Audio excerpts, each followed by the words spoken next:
It's me, Aaron, Professor Thorgy, your guide to all things geeky, and welcome to another episode of Game Room, the show every single Thursday where we just geek out about video games. And if you've been watching this channel, then you know that this month is Pokemon month. Yes, all month long we are celebrating the 20th anniversary of one of the most successful video game franchises of all time, and what a day for me to be recording this, because just a few hours ago, they announced a brand new Pokemon. Its name is Magiana, and so far we don't know a lot about it. All we know about is that it is a man-made Pokemon, which makes it part of a very elite group such as Porygon and Mewtwo. It doesn't have a type announced yet, but if I had to take a guess, I'd say Steel and Fairy type. I mean, just look at that thing. And also, it looks an awful lot like Deontay. I would not be surprised if there was some kind of storyline that links these two Pokemon together. But the other thing that we know for sure is that it is going to make its first appearance in the upcoming Volcanion movie. And I bring this up because we had all been told, this was an official announcement, that Volcanion would be the last Pokemon of Generation 6. Which means that this Magiana could very well be the very first Pokemon of Generation 7. It is not unusual for a next-gen Pokemon to be introduced in a movie. Now the smart money is on this actually being in some kind of a Pokemon Z game that spins out of the X and Y series. I mean, after all, we have the X, Y, and Z animated series coming up. We also know that Zygarde, which is rumored to be the third legendary in that series, has been announced to have several new forms, so that has to pop up in some kind of a game. So, smart money is that they just misspoke when they said Volcanion would be the final one, and all this talk of it being a 7th gen Pokemon is just pure speculation. However, this is the Professor Thorgy channel. We don't exactly go with the smart money, and we tend to side with just fun, geeky speculations, so let's do that right now. It would make sense for Gen 7 to be announced this year, seeing as how it is the 20th anniversary of Pokemon, and that has caused a lot of fans to start speculating on what they want to see in the future games. And I know that there are a lot of people who want the games to change drastically, because they feel that every single game has been way too similar from one to the next, and I can understand their arguments. But at the same time, I'm kind of fine with the way that the Pokemon games are. I mean, if you want a lot of variety, Pokemon does put out several different types of games. They have a fighting game coming out this year. They have a detective game coming out this year. So there is variety in the Pokemon game franchise. But with the core series, I can still understand people saying, oh, well, it's all too similar. However, I'm still kind of fine with that, simply because that original Pokemon game, that idea of going out there into this big unknown world and capturing these brand new creatures and training them up to defeat gym leaders and make it all the way to the top and be the very best, that's a great premise. And I love that this game series has realized there was something special about that original concept, so just make it bigger. We love the idea of going out there into this unknown world, make that world bigger. We love the idea of capturing all these Pokemon. Give us more Pokemon. However, if I was just going to make this video nothing but me standing here for 20 minutes saying you don't need to change anything, that would kind of be boring. So, instead, these are some of the craziest ideas for where I would like to see them take the Pokemon games. Now let me just say, a lot of this is just going to be personal. It's just going to be things that I think would be really cool to see. And I'm going to be talking a little about the game mechanics, but for the most part, these are going to be ideas about story and characters, because as I said, I really kind of like the game mechanics as they are. To me, the only things that really need to be changed and livened up is the story. It is the characters. So at the end of this video, I want to hear from you guys. I want you to leave in the comments down below what you want to see in the future Pokemon games to try and spice it up and make them feel bigger and newer and make it kind of aimed at you. Don't even worry about what you think everybody would like. Just tell me what you specifically would love to see in these games. Now I'm going to start off small with these ideas, and to me the most obvious way to provide everyone with a different gameplay experience and to give everyone a reason to replay this game over and over again would simply be to allow everybody to pick the order in which they go to these gyms. Now I know that you can't let everybody just pick the exact order in which you face these gyms, because how would you do that? Would you just have your hometown in the middle and then go with the Mega Man design in which all the gym leaders are right around you in an equal distance circle? That'd be kind of boring level design for a game like Pokemon, and also that means that all the Pokemon all over the world would be of an equal level, because that way you wouldn't have to worry about going to the strongest level first. But there can be numerous times in which you have a choice of which path to take and which gym that takes you to, and I would love it if when you arrive at a certain gym, they choose which Pokemon to use against you based on how many gym badges you already have. Like if you choose to go to the 5th gym first, Then they go, oh, you don't have any gym badges? Well, then I'm just going to use these 2 Pokemon against you, and it's his weakest 2 Pokemon. But then if you go to that gym in the 5th place, then they go, oh, you have 4 other badges? Okay, I'm going to use these Pokemon against you, and they're his strongest guys. I feel like if you did this, not only would everybody be able to have a different gameplay experience, but also after you finish the game, and you took all your Pokemon and put them in your Pokemon bank so you could save them, it would give you a reason to play this game all over again from the very beginning, so that way you can go, okay, now what's he going to use against me if I go up against him second? And the next little piece of game design that I would love to see them incorporate into the future Pokemon games is side quest. I mean, this is technically a JRPG. Side quests are supposed to be their bread and butter, and yet in Pokemon, side quests are typically things like, oh hey, there's a weird building over there. Could you go and check it out? Cool, thanks. Oh my gosh, there's a legendary inside.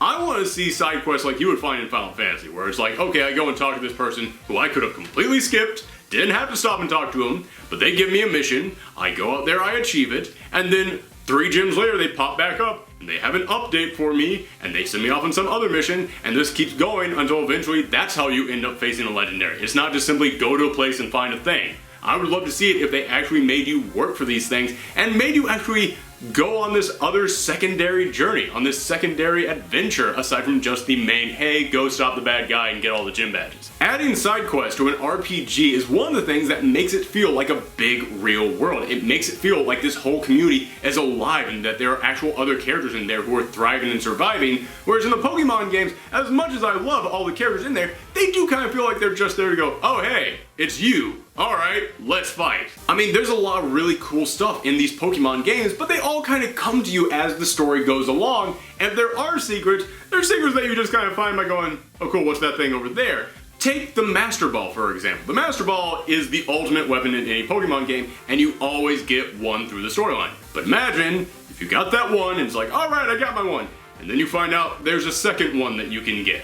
In order to get that, you have to go on this long second journey, and after you get it, it doesn't feel like just something that the game gave you. It feels like something that you actually earned, and you met interesting characters along the way to find it, and you actually did have to test your mettle to win it, and then you actually really felt good whenever you used it. Or you could just be like me and never once use a Master Ball and just hoard them all because one day you might find a legendary shiny. You don't know, it could happen. So yes, I would love it if they added in side quests to help us find items or legendary Pokemon, but also to help us meet new characters. I don't want just legendary Pokemon, but legendary characters as well, legendary trainers. Trainers who no one talks about except for one random dude in a restaurant. You just talk to him and he goes, oh hey, I heard this rumor about this trainer at the top of a mountain. And then after you activate that side quest, you go to like the library. And you just read through a bunch of books and then you finally find some kind of passage about some legendary trainer. And then you go and talk to someone else. And you just start building up all these clues until you can finally locate them. And that's where you have this big epic legendary battle rather than just meeting some guy after you beat another guy and he goes, cool, come and meet me at this place. And that sort of brings me to the next thing that I want to talk about is the characters.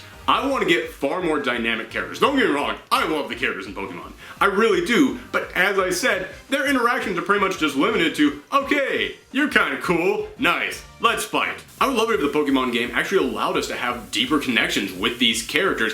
As you guys know, I am a huge fan of the Persona games, and one of the reasons why I'm such a fan is the social link mechanic. The social link mechanic is when you meet someone and you start talking with them and you develop a friendship and a relationship with them and you start to learn more about their backstory and you help them through some kind of a personal journey of theirs, and as you do this, they become stronger as a person and you become stronger as a character. So yes, I will admit I am flat out stealing this idea from the Persona games, but remember in the second Pokemon game when you could exchange phone numbers with someone and occasionally they would go, oh yeah, I'm stronger now, come back and challenge me again. Or they would just call you and tell you about Rattata they once saw every single day forever and ever and ever and ever and ever.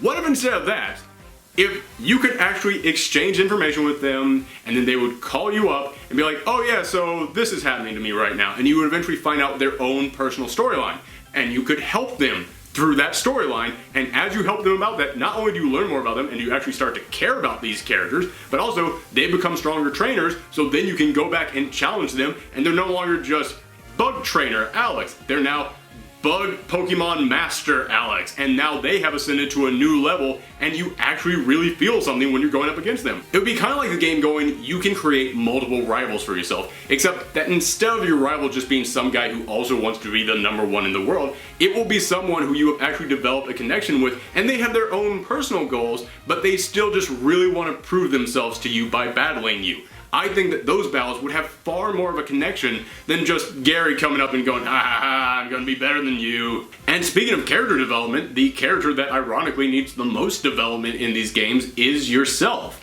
In every single game, your character is kind of just a blank slate. They've improved upon this a little bit by allowing you to change your clothes and your hairstyle to try and match yourself a little bit more. However, I think it's time that they allow you to try and match your personality. I'm not saying go in there and give this character a predetermined personality and write out a whole bunch of pre-made dialogue for them. What I'm saying is kind of go with the Mass Effect school, in which you are allowed to answer far more questions than just, oh, do you want to save the world? Yes or no.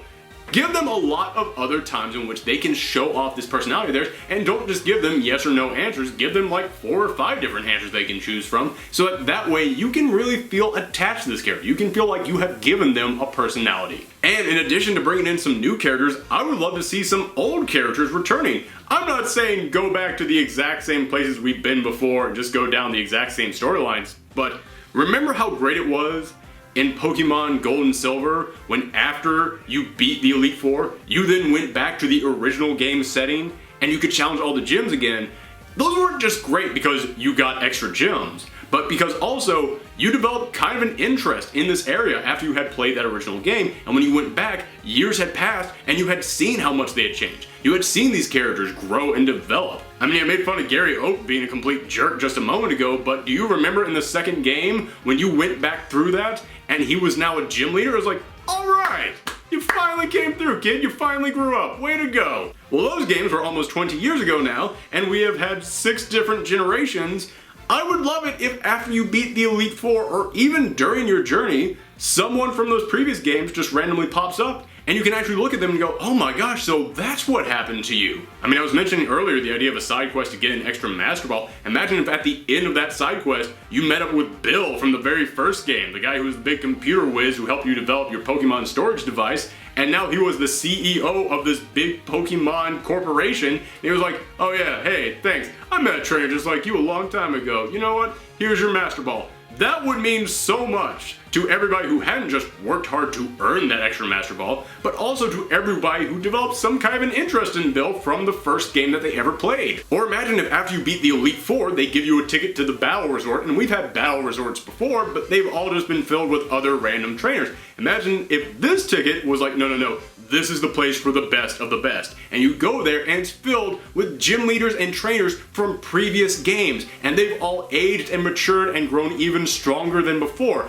I would love that as just pure fan service for anybody who has played these games and gotten invested in them. I mean, remember Misty from the first game when she was the spunky teenage gym leader? It's like, alright, yeah, she's kinda cool. That was 20 years ago. Imagine running into her at this Battle Resort, and now she's in her 30s, and she is the Water Pokemon Master. She has the most powerful Water Pokemon on Earth. She's even got a legendary in her party. That's how good of a trainer she is. That would be great fan service to anybody who has been dedicated to this game franchise. Okay, so I've talked about game design, I've talked about characters. The last thing that I want to cover is the storyline, and I don't really have a problem with how simple the storyline is in these Pokemon games because it's not really about the story. It's about going out there and trying to catch them all and be the best. However, over the past couple of games, they've been really similar from one to the next, so I think that there are a couple of ways that you can spice that up. The first thing I want to suggest is that not every single villain group has to be trying to destroy the universe. Not every single storyline has to be about you trying to save the world. Don't get me wrong. When Team Rocket was out there and was just a crime organization, and then all of a sudden they bumped that up to you trying to save the entire planet, that was a big shift, and that was shocking. But now we've kind of gotten that over and over and over again, so it doesn't really feel special anymore. And you can't really go bigger than saving all of time and space. So instead, how about you go smaller? How about if in the next Pokemon storyline, it wasn't about you trying to stop this criminal organization that's trying to destroy the entire planet, but it was more of like you trying to stop your friend from joining this evil group. And over the course of the game, you keep meeting up with your rival and they're getting a little bit more evil and you have to find a way to save them as a character. Or maybe your mom, who always wishes you goodbye at the beginning of every game, maybe she's sick. And the reason why you're going on this big journey is because you're trying to become the Pokemon Master, so that way you can learn the location of this legendary Pokemon, which has the ability to heal your mom. As I said, every single Pokemon game has tried to top the last one by having a storyline and a villain team that gets bigger and bigger and goes further and further, but you can't really top that anymore, so now the way to top it isn't with scope, but with emotions. I think the best way to improve the Pokemon storyline is to go for something that kind of tugs at the heartstrings. But perhaps the biggest and craziest thing that I would love to see them do with these storylines goes back to what I was saying in the beginning about providing these games with replayability. And what I think would give these games the most replayability is give it splitting storylines. Have storylines that are actually affected by the choices that you make. Have it affected by which gym you decide to go to first. Have it affected by which characters you interact with. Have it be things in which you could be the champion of the Elite Four, or you could just decide, you know what, after being the Elite Four, I just want to settle down and be a gym leader. Maybe you want to be a professor. Maybe you want to be a contest champion and just say screw fighting the gyms altogether. And no matter which of these paths you decide to go down, there will still be that final challenge at the end. There will still be that boss fight that you have to go up against, but it will be a different battle depending on which path you decide to take. Like for example, if you want to be the champion of the Elite Four, then you will still have to go up against the previous champion, but who that is could be decided by who you have interacted with throughout this game. Or if you decide, you know what, I don't even want to focus on battling, I just want to focus on the contest, then there could be that king or queen of the contest there, and you have to dethrone them, and it comes down to one big final showdown. Or if you decide, you know what, I want to be a gym leader, then you have to go up against some kind of a Mega Man style boss rush in which you gotta go up against every single gym leader you face throughout the game to prove that you are just as good as all of them. But those are just my ideas of what I would love to see happen in the next gen of games. I know that a lot of these ideas were crazy, but that was kind of the point of this video. These were my weirdest ideas, so let me know what your weirdest ideas are, or just your regular ideas. Let me know all of your ideas down in the comments below of what you want to see happen in Gen 7 and beyond, but you can also let me know these things on Twitter and Tumblr at Professor Thorgy. And if you like this video and you want to see more fun geeky stuff from me, especially having to do with Pokemon, seeing as how that's the theme this entire month, then make sure that you hit that subscribe button. Also, if you enjoyed this video, make sure that you share it. That's the best way to help out this channel. You guys have been doing that a lot lately, and I really appreciate it. Thank you all so much. And if you want to see some other Pokemon videos from me right now, then I will have 2 of them up at the end of this video, including my top 10 list from last week of things that I want to see in Pokemon Go. So if you like this video, you're going to love that one. Thank you all very much, and come back next time.